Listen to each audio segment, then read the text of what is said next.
the fundamental right to vote and under the Elections Clause. Thank you. Senator Cruz. Thank you, Mr. Chairman. It's an unfortunate reality of today's politics that Democrats do not believe in democracy. They believe in power. It speaks volumes that S1, the very first bill introduced by Chuck Schumer and the Democrats in this Senate, is a bill for the federal government to take over elections and to strike down virtually every reasonable voter integrity law adopted across the country. It is likewise the case that H.R. 1, the first bill introduced by Nancy Pelosi, is the same bill, a federal takeover of elections designed to strike down virtually every reasonable voter integrity law in the country. The priority of Democrats is not COVID, as the rhetoric might suggest. The priority of Democrats is not jobs. The priority of Democrats is not our national security. The priority of Democrats is to ensure that Democrats stay in power no matter what. No matter what the voters think, this bill before us is designed to prevent those pesky voters from ever making a decision other than electing Democrats. And it's a long tradition. Jim Crow was exactly the same thing. Democratic politicians writing laws, changing the election laws to ensure the voters could only elect Democrats. Sadly, there are decades of ugly history behind this. You know, before I was in the Senate, I was a constitutional litigator and Supreme Court litigator. I didn't do a lot of redistricting law, but I did in 2003 and 2004 and 2005 represent the state of Texas in the redistricting litigation that occurred then. And I have to say I agree with Chief Justice Roberts, who described in one voting rights case, it is a sordid business, this divvying us up by race, because that is much of what redistricting law is right now. It is focused on, in that case, we heard testimony. We heard testimony actually from African-American elected Democrats in Texas about the racist history of Democrats in Texas. And in particular, when the state legislature in 2003 passed a new congressional redistricting map, it was replacing a map that had been passed by Democrats in Texas that had been widely described as the most egregious gerrymander in the country. It was a map that, even though a substantial majority of Texans were voting consistently Republican, elected Democrats and a large majority of congressional Democrats despite the views of the voters.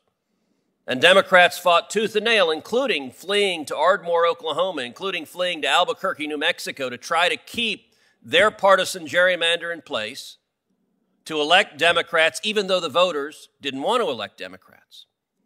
And the testimony we heard at trial from African-American elected Democrats was that the strategy of white Democrats to elect white Democrats was very simple. A moment ago, we heard about thresholds of minority representations in districts.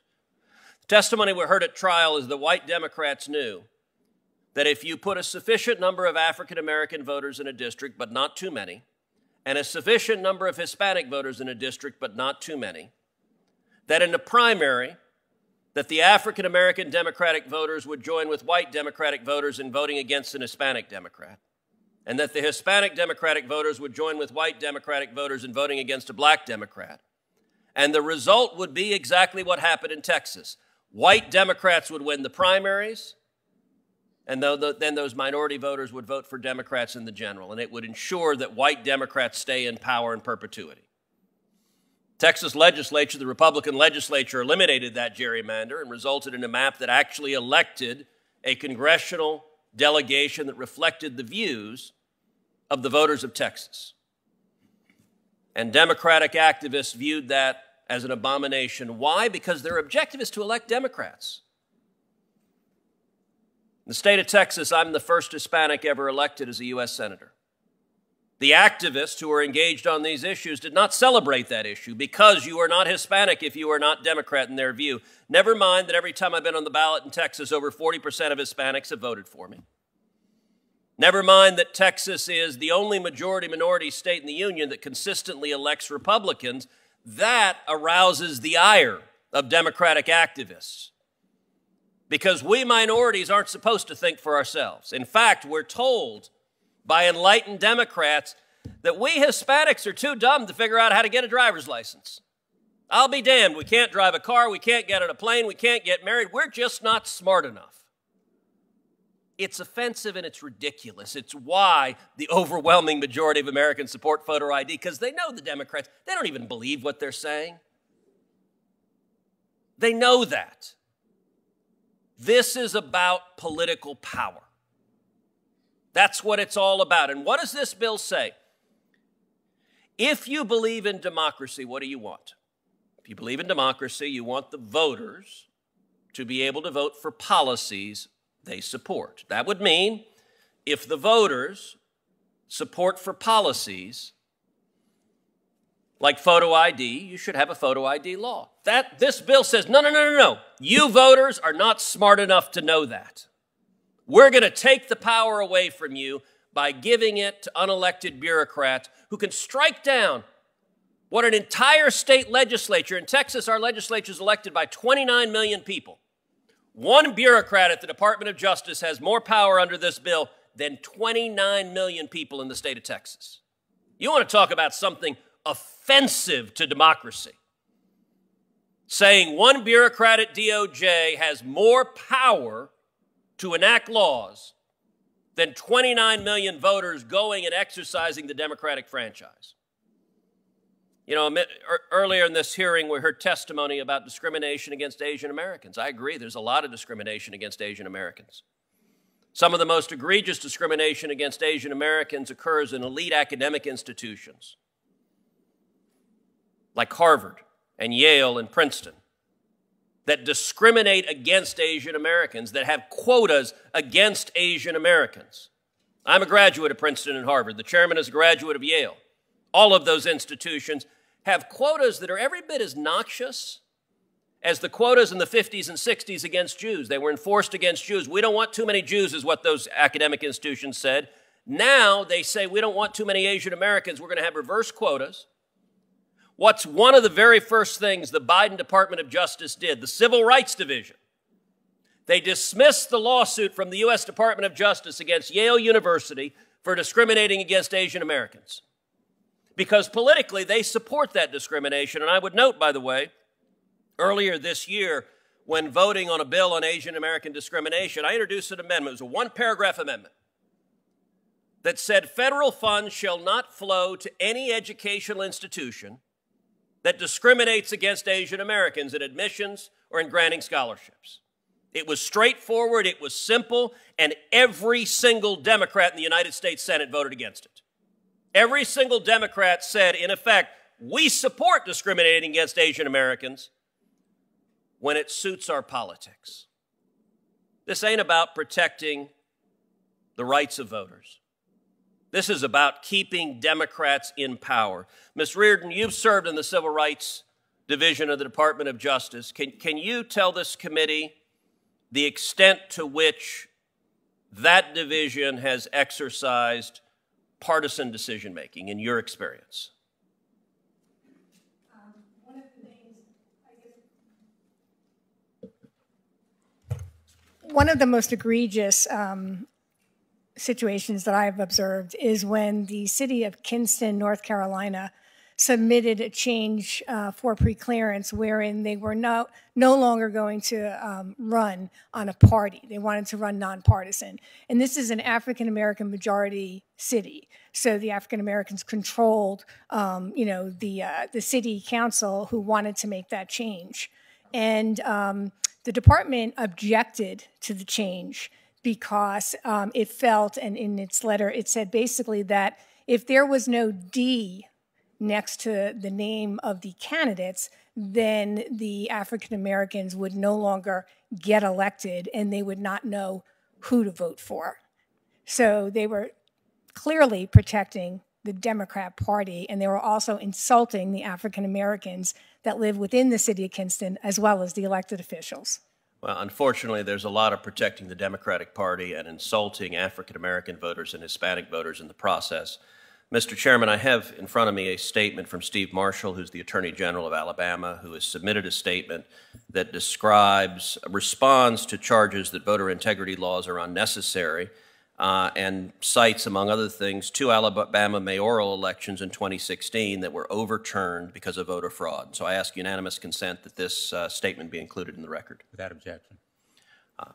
We ought to be protecting democracy. We shouldn't be, neither party should be engaged in partisan efforts to stay in power, but I would note it is the Democrats in Congress who have set their very first priority, keeping Democrats in power. Democracy be damned. We are here because we want more people to vote. We want to remove obstacles to vote. We want to increase access, regardless of how they vote, what party they're in. That is the narrowly tailored and targeted purpose of the measure before us. I'd like to give you an opportunity, Mr. Sines, to respond to some of what you've heard here. Well, I would first point out that I too was there for a portion of the trial in 2003 on Texas redistricting, and apparently Senator Cruz disagrees with the U.S. Supreme Court, which subsequently heard the case after remedial orders were put in place because of what the legislature in part did, which included packing Latino voters into a limited number of districts in order to prevent them from having the opportunity to elect additional Congress members to the Texas delegation. I also just want to point out that I know from personal experience that this is a nonpartisan issue. MALDF is a nonpartisan organization. The very same decade that we were in Texas litigating against a Republican-led Texas legislature's maps, I was in California in 2001. That's the same decade, litigating against a California legislature led by Democrats that had similarly chosen to, in this case, split Latino voters in order to protect incumbents. And by doing that, they prevented Latino community in California from electing another member of their choice to the California congressional delegation. So I know from that experience back then to today, this is not a partisan issue. As you said, this is about enabling every voter to have their opportunity to express their preference, and the outcome of the election is then determined by the collective preferences of those in a community. It's about ensuring that we don't have structures, including the way we redistrict, that prevents voters, all eligible voters, from having their views reflected. Much as I would love to talk about Harvard and Yale, I'm going to bring us back to the reason that we're here. The court in Shelby County made clear that Congress has to show it's done due diligence. That's why we're here, to do the due diligence that the court in Shelby County said we must do for a pre-clearance provision in the voting protection provisions here. The known practices pre-clearance provision in the House version of the John Lewis Voting Rights Advancement Act identifies 7 specific practices that have historically been shown, they're known practices, to diminish the voting rights and power of minority voters. Mr. Sines, I'd like to ask you to talk about those practices identified in this bill, practices that continue to be used to disenfranchise minority voters. Thank you, Senator. We've talked about some of them already today, but they include, for example, a reversion to at-large seats because of historically recognized by the Supreme Court and going back to the Thornburg versus Jingles decision that at-large seats often play a role in disenfranchising minority voters. They include annexations, de-annexations at the local level because historically those have been used to expand the electorate to include more white voters, to contract the electorate to eliminate more minority areas. They include redistricting in a context where there has been significant growth of a minority community of any race in a particular jurisdiction. So not all redistricting, but a recognition that where you've had significant growth of the prior decade of a minority community, that's often where you see a failure to create new seats to answer the changes in the electorate. It does include voter ID provisions where they are adjudicated either by the Department of Justice or, importantly, at the jurisdiction's choice, at a district court here in Washington, where they conclude that it cannot meet the standard established. It includes a reduction in multilingual voter materials. While Section 203 is a powerful protection for those voters who need non-English language materials, this is to prevent a retrogression, a reversion in jurisdictions that may look at that as an easy way to lower the minority vote. It includes those changes in voting locations, precinct changes, polling place relocations that we know often are a barrier to those who have consistently voted over time at a particular place, but it includes those changes where they have a demonstrated disparate impact, discriminatory effect on minority voters. And finally, it includes certain voter purges. We have seen at Malda problems with voter purges. Just recently, the state of Texas engaged in a targeted attempt to purge voters based on citizenship information provided years earlier to the Motor Vehicles Department, recognizing that those folks, almost all of them had already naturalized, but had no reason to go back and tell motor vehicles that they had naturalized because it was of no moment or significance to that bureau. So those are the practices identified. All of them have a continuing and historical demonstrated effect in being used particularly to reduce the threat perceived by those in power from a growing minority electorate. Historically demonstrated effect based on facts, not Republican facts or Democratic facts. Based on adjudications by and large, adjudications by judges appointed by the president of both parties and confirmed by the Senate. As Ronald Reagan is said to have remarked, I'm not sure it was originally him, but facts are stubborn things, especially in a courtroom. Let me ask you finally, Mr. Yang, could you explain to us why preclearance and practice-based preclearance specifically is so crucial at a time of rapidly increasing diversity in the United States? The 2020 census results are beginning to show that the United States is diversifying even faster than has been predicted. In particular, Hispanic and Asian Americans are some of the fastest growing demographics. At the same time, this white the non-white voter gap has been drastically increasing in the years immediately following Shelby County. Why is preclearance important? So perhaps jumping off of Mr. Science's testimony and talking about the specific provisions that we're talking about, specific practices that we're talking about. When we're talking, for example, about methods of election, specifically when you're talking about early voting, in all the polls that we have done, Asian Americans prefer early voting, prefer mail-in ballots. If you look at Georgia, for example, 40% of Asian Americans, which is above the average in Georgia, voted by mail, voted early by mail. 32% voted early by mail in the runoff election, whereas only 24% of the general population voted by mail. So that would be a practice that would be of concern.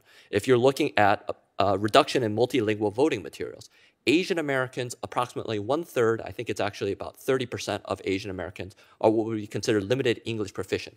English is not our first language. Well, we are no less of a citizen simply because English is not our first language.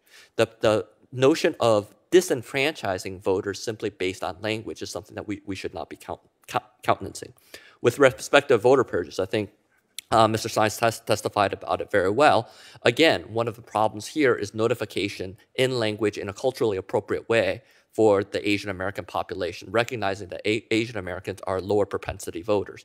The other thing about all of these practices that we're talking about is essentially we're asking many of these voters, communities of color in particular, to essentially reprove their voter registration or reprove their eligibility to vote, whereas we are not asking that of other people. And here I'm talking about how it is specifically applied. I gave two examples in my initial opening statement about how it's been applied disparately to the Asian American community, by asking only Asian Americans about their citizenship, or suggesting that Asian Americans should adopt a more American-sounding name to avoid any problems with respect to voter ID laws.